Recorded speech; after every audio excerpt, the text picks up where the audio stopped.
Alright, ladies and gentlemen, we're talking Wonder Woman. This time we're talking the box office, and man, the domestic total that's estimated for the end of this weekend is $389,033,279. That is more than $1 million more than even I estimated it could peak out at. I didn't expect it to get anywhere close to 390 million. I thought it was going to hit about 387, 388 million. So if this estimate is correct, Wonder Woman would be in a different stratosphere altogether, and definitely making a run for that $400 million mark, and possibly chasing down Spider-Man to surpass it.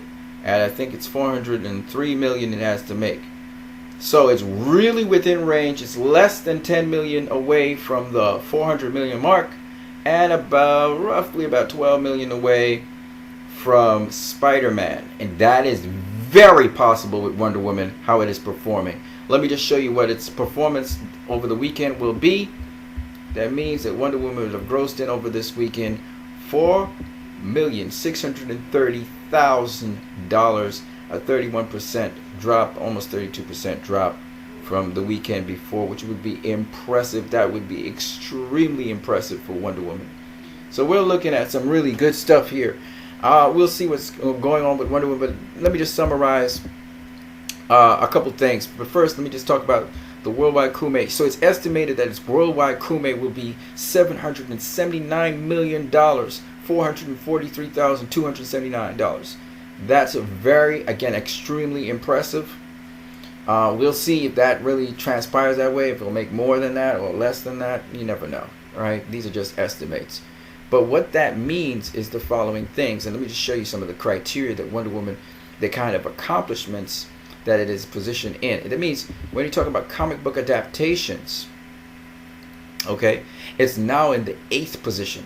We're talking about the 8th highest domestic earning comic book of all time in movie format. In terms of superhero movies, same thing. Superhero origin is still at the 2nd position behind Spider-Man. In terms of the DC Extended Universe, it's the #1 DC Extended Universe North American grossing movie.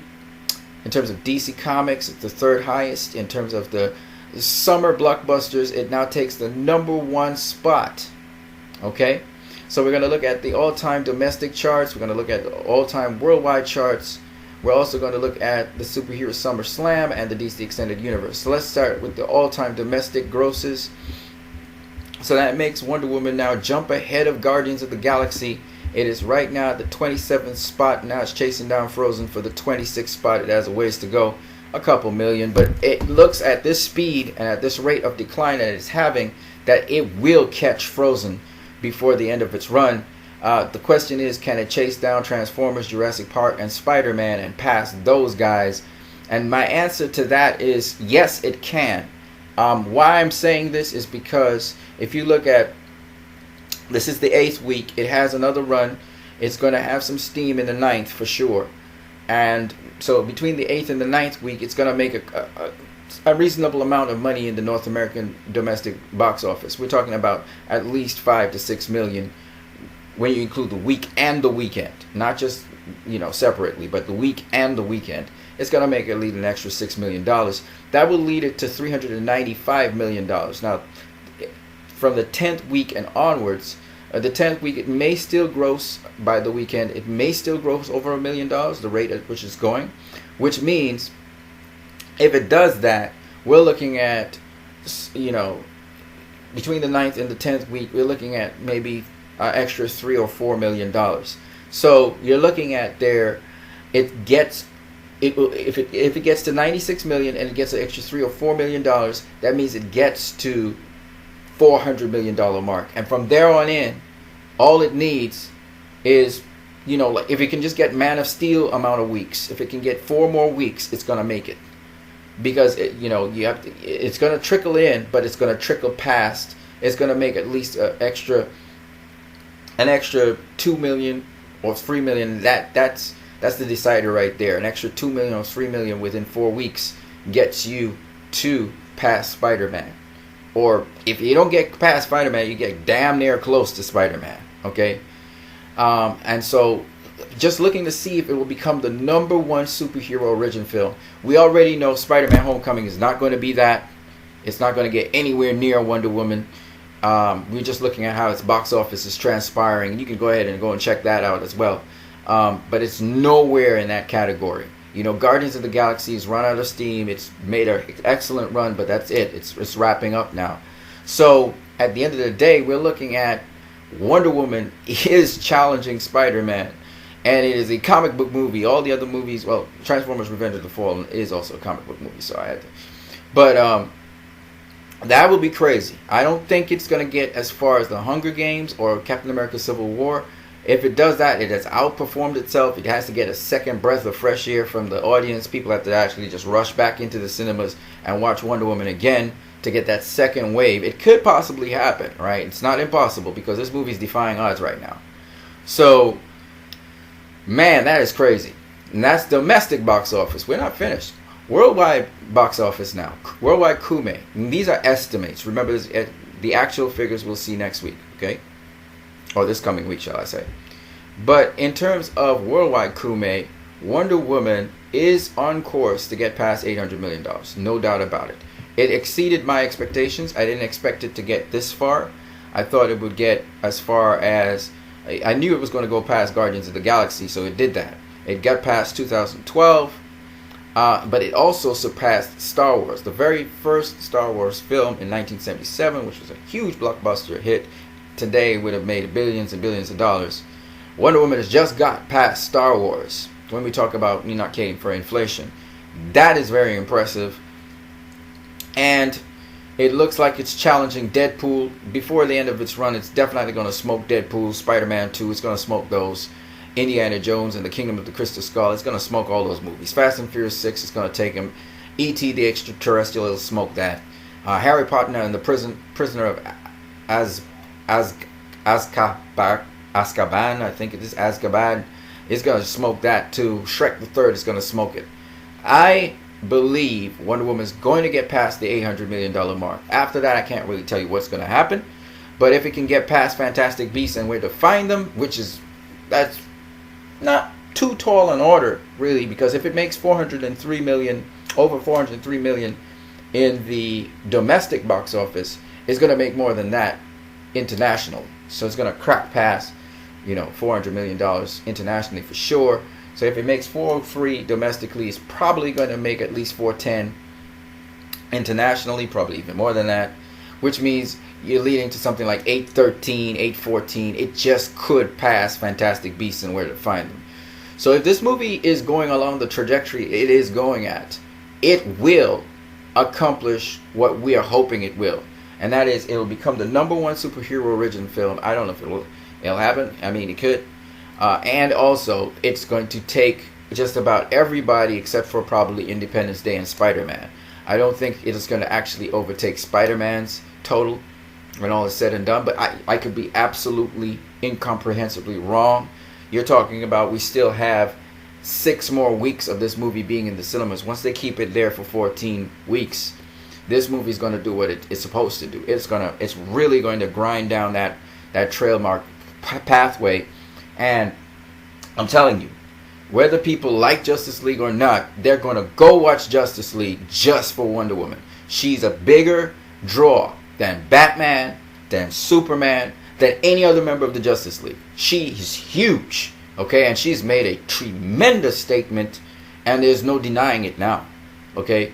And she is going to make, I'm pretty sure she's going to get to $800 million. So she's going to overtake every movie some of the biggest blockbuster movies. We're talking Fast and the Furious. We're talking Spider-Man 2, which was a huge hit. People talk still to this day about Spider-Man 2 being the best Spider-Man movie ever. And some people still hold to that, even though Spider-Man Homecoming is damn near challenging it for real. And I wouldn't be surprised Spider-Man Homecoming is probably a better movie than that. I don't know. Or maybe it's a better Spider-Man at least. So at the end of the day, when you look at it, Spider-Man was huge, okay? It's huge. When Spider-Man came out, it was huge.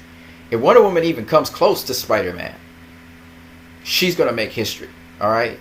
And she hasn't come close to him yet. She's still a good ways off. She's about, 50 million away? A little less than 50 million away from Spider-Man. So She's within striking distance. I just don't think she'll make it, but I may be wrong. But I'm pretty sure she's going to pass $800 million. At the rate she's going, oh yeah, hell yeah. And we haven't talked about the Japan market coming in and kicking into gear. We haven't. She's doing well without even Japan and some other markets that still have to open out. And the Japanese market is at least going to give her 15 million. It might be more because they might love Wonder Woman so much they may give her 20 million. So you know that alone chops down a sizable portion of that gap between Wonder Woman and Spider-Man. And August has to come in. I think it's August the 16th or something, 8th or something like that.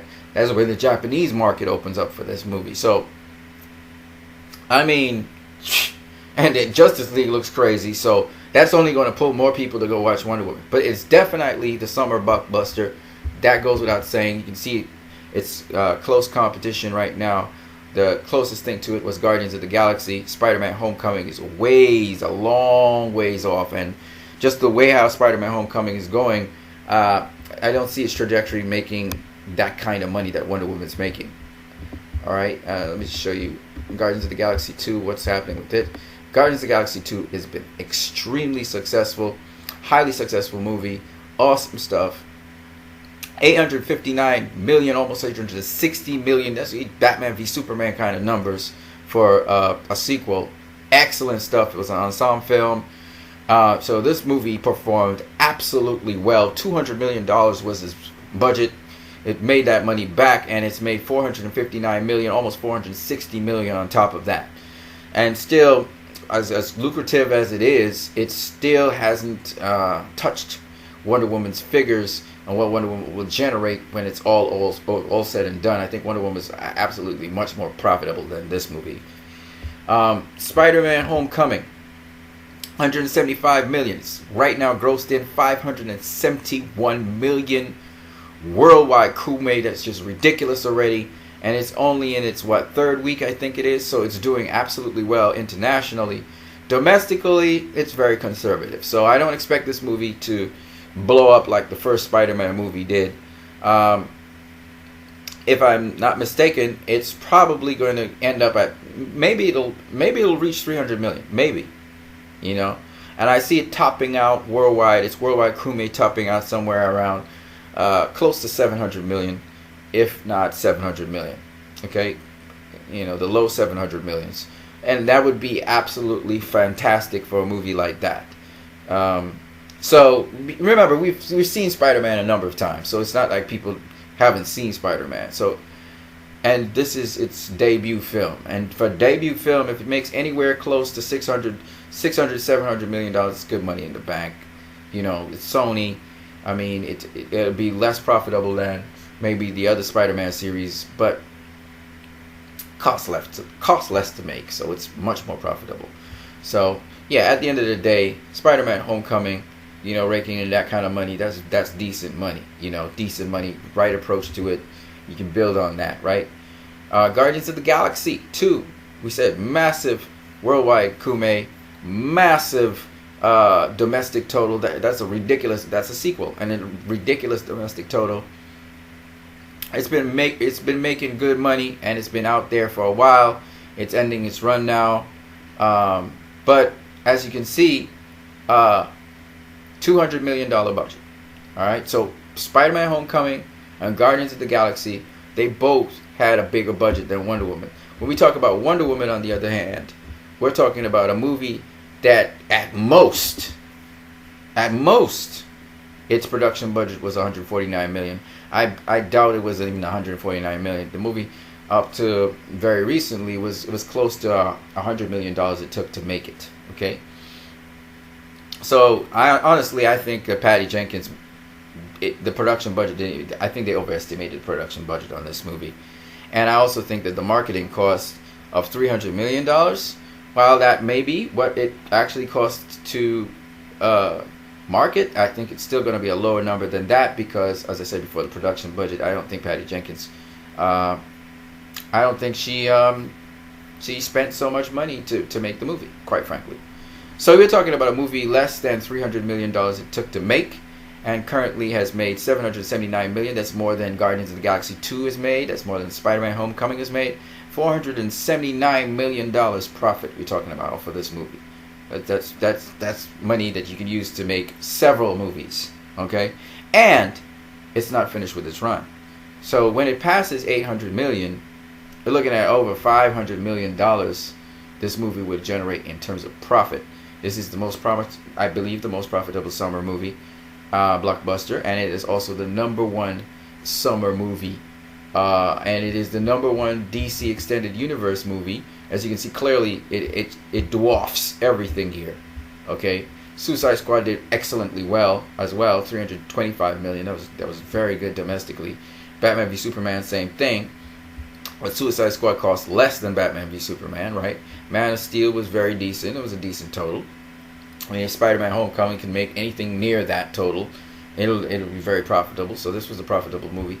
But when you look at Wonder Woman, man, Wonder Woman is clearly in a whole other league to everyone else. Look at the cost for these movies.